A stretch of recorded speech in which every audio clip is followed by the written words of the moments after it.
Episode start होता है तो डेमिनली का हार्ट डिस्ट्रॉय देखकर जुयान उससे पूछता है कि ये सब कैसे हुआ। तो वो उल्टा इसी पर लगा देता है कि ये सब तुम्हारी वजह से हुआ है।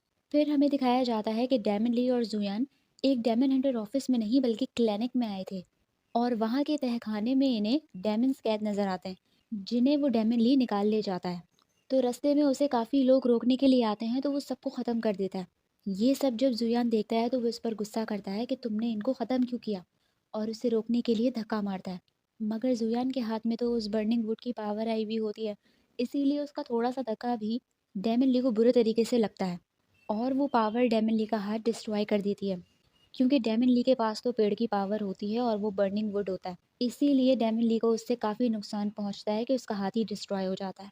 और ये जुयान को इल्ज़ाम देने लगता है कि तुमने जानबूझकर मेरे साथ ऐसा किया। मगर जुयान तो बेचारा कंफ्यूज हुआ होता है, क्योंकि इसे कुछ पता ही नहीं होता, और इसे समझाने की कोशिश करता है कि मैंने ये सब जानबूझकर नहीं किया। अब डेमिली का हाथ तो वैसे ही जल रहा होता है, और ये लोग जब इसे पावर मारते हैं तो इसकी पावर्स और कमज़ोर हो जाती हैं, और अब ये पूरे तरीके से डिस्ट्रॉय होने लगता है, क्योंकि वो बर्निंग वुड इसको आहिस्ता आहिस्ता वैसे ही ख़त्म कर रही थी। अब क्या होता है कि ये पूरे तरीके से ख़त्म हो जाता है। इसकी डेथ होने के बाद जुयान को काफ़ी बुरा लग रहा होता है। फिर क्या होता है कि ये लोग जब उस पानी को लेने जाते हैं टोकन को ठीक करने के लिए, तो उस पानी की प्योरिटी ख़त्म हो गई होती है। इन लोगों को लगता है कि अब इसे ठीक कैसे करें, शायद अब कोई रास्ता नहीं है। मगर वैन कहती है कि एक रास्ता है। ये लोग उस पानी को लेकर यिंगी के पास आ जाते हैं कि तुम इस पानी को दोबारा प्योर करने का कोई तरीका ढूंढो।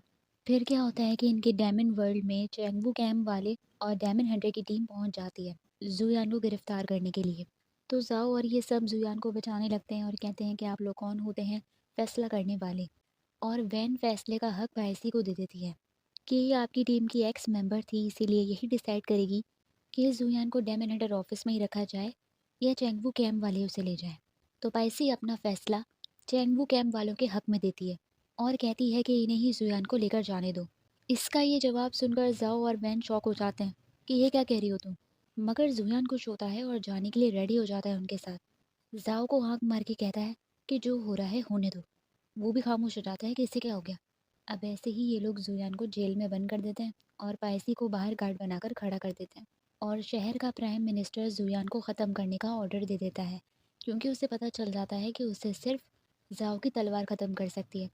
इसीलिए जाओ ये करने से मना कर देता है कि मैं उसे अभी ख़त्म नहीं करूँगा, क्योंकि इसे समझ आ जाती है कि असल मुजरिम उसकी पावर्स हैं, वो नहीं जिसने इसकी फैमिली को मारा।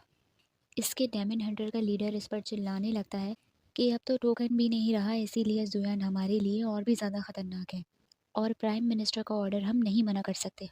तो ये बात वैन सुन लेती है और कहती है कि प्राइम मिनिस्टर ऐसे कैसे जुयान को ख़त्म करने का ऑर्डर दे सकते हैं, मैं जाकर उनसे बात करती हूँ। फिर दिखाते हैं कि जुयान और पायसी एक दूसरे से कहते हैं कि हमारा प्लान कामयाब हुआ, जिससे हमें ये पता चलता है कि हमें जो दिखाया जा रहा था कि पायसी जासूस है, वो जासूस नहीं होती। चैंगवू कैम्प का बंदा इसे अपनी साइड पे करने के लिए आता है, मगर ये उसकी साइड पर नहीं होती। ये चीज़ जुयान देख लेता है और ये दोनों आपस में मिलकर प्लान करते हैं कि हम दोनों चैंगबू कैम्प के जासूस होने का नाटक करेंगे। और ये बात सिर्फ इन्हीं के बीच में होती है, ये बाकियों को नहीं बताते। और अब ये पायसी की मदद से जेल से बाहर आ जाता है। वहाँ पर एक तहखाना होता है, ये लोग वहाँ घुस जाते हैं। यहाँ पर बिल्कुल वैसी ही जेल बनी हुई होती है जैसे कि उस टाइम थी, कि अचानक इनके पास वहाँ पर वो मास्क वाला विलन आ जाता है। इसको देखकर जुयान कहता है कि अपने मुंह छुपाने का नाटक बंद करो, मैं जानता हूँ कि तुम कौन हो।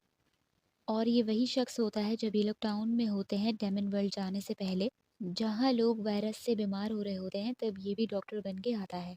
और ये जीव का मास्टर भी होता है जिसने इसे डॉक्टरी सिखाई थी। तो जुयान को बस तब से इस पर शक हो जाता है, और इसके बारे में इन्वेस्टिगेट करके इसे पता चल जाता है कि शुरू में जिस क्लिनिक पर ये डेमन ली के साथ आया था, वो क्लिनिक इसी का था और इसका नाम होता है वेंग। ये शुरू से ही डेमन्स को पकड़ के उन पर एक्सपेरिमेंट करता था। अब ये जुयान का इनर कोर लेना चाह रहा होता है। तो जुयान कहता है कि बच्चों का खेल नहीं है ये।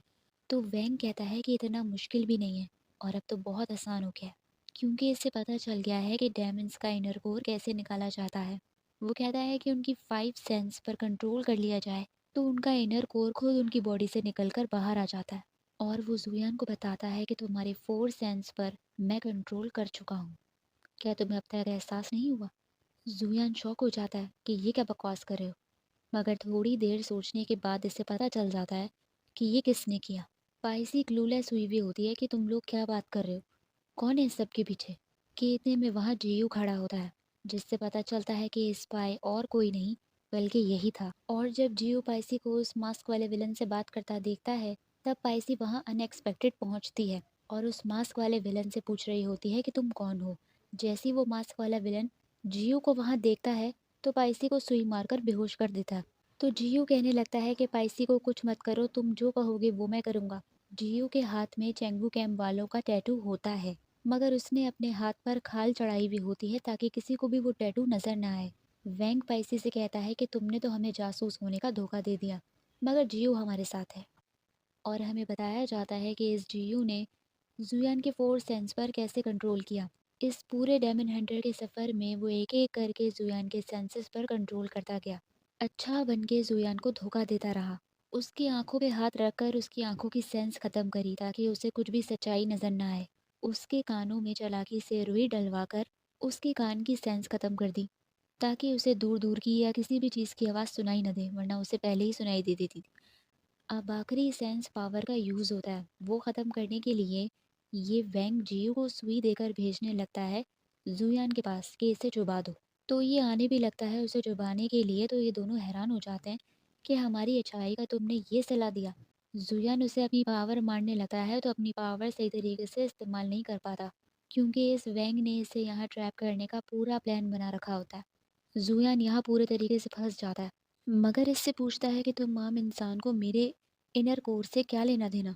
तो वैंग कहता है कि तुम्हारा इनर कोर चाहिए किसको, मुझे तो अपनी बर्निंग वुड की पावर वापस चाहिए। वही बर्निंग वुड की पावर जो जुयान के हाथ में घुस गई थी, वो इस वैंग ने काफ़ी सालों से ढूंढी थी और वो जुयान के पास चली गई, इसीलिए तड़प रहा होता है कि मुझे मेरी चीज़ वापस चाहिए।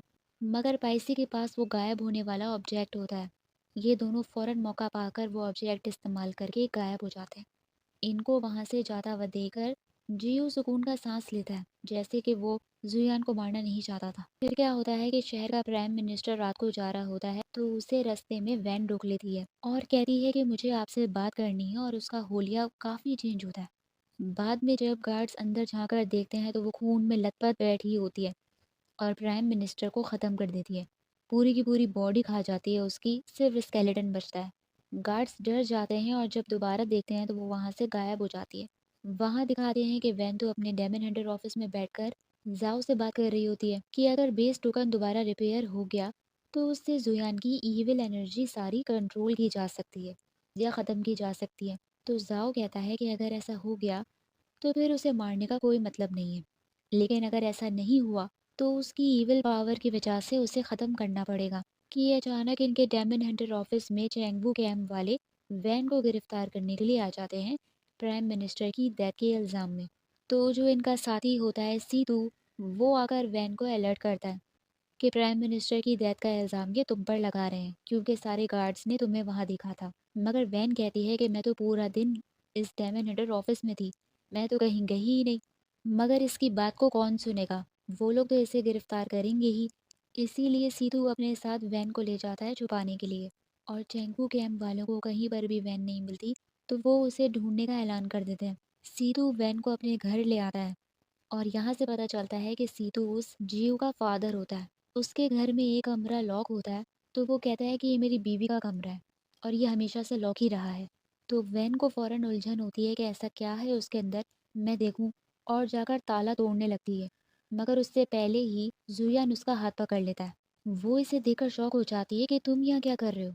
पाइसी और जुयान भी यहाँ छुपे बैठे होते हैं और इसे सारी कहानी सुना डालते हैं कि जियो स्पाई है और जो भी कुछ हुआ। और यहीं एपिसोड ख़त्म हो जाता है। तो आप लोग मुझे बताइए आप लोगों को एपिसोड कैसी लगी। लाइक कीजिए, सब्सक्राइब कीजिए और कमेंट भी कर लीजिए। Thank you so much.